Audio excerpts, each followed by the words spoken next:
வணக்கம் பவித்ரா. அதாவது பார்த்தீங்கன்னாக்கா நீலகிரி மாவட்டம் உதகை, கோத்தகிரி அதனை சுற்றுவட்ட பகுதியில் கனமழை பெய்து வருகிறது. இந்த கனமழை காரணமாக தமிழகத்தில் மொத்தம் 19 மாவட்டங்களுக்கு கனமழை பெய்யும் என வானிலை ஆய்வு மையம் எச்சரிக்கை விடுத்துள்ளன. இந்நிலையில் நீலகிரி மாவட்டம் உதகை, குன்னூர், கோத்தகிரி மற்றும் அதன் சுற்றுவட்ட பகுதிகளில் அனைத்து இடங்களிலும் கனமழை பெய்து வருகிறது. கனமழை பெய்து வர காரணத்தினால் நீர் ஓடைகள் மற்றும் ஆறுகளில் தண்ணீர் ஆர்ப்பட்டு ஓடி வருகிறது.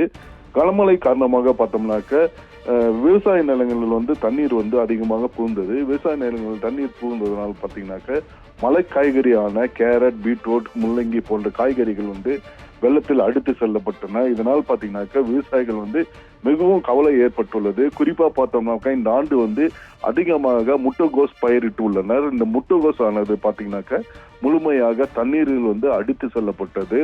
மேலும் பார்த்தீங்கன்னாக்க பல இடங்களில் தண்ணீர் புகுந்ததால் சில இடங்களில் மண் சரிவும் ஏற்பட்டுள்ளது. இந்த மண் சரிவு தற்போது ஜேசிபி மூலியமா அப்புறப்படுத்தும் பணியில் ஈடுபட்டு வருகின்றனர்.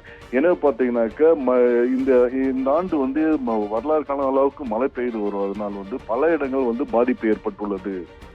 கூடுதல் விவரங்களுக்கு நன்றி ஸ்காட்.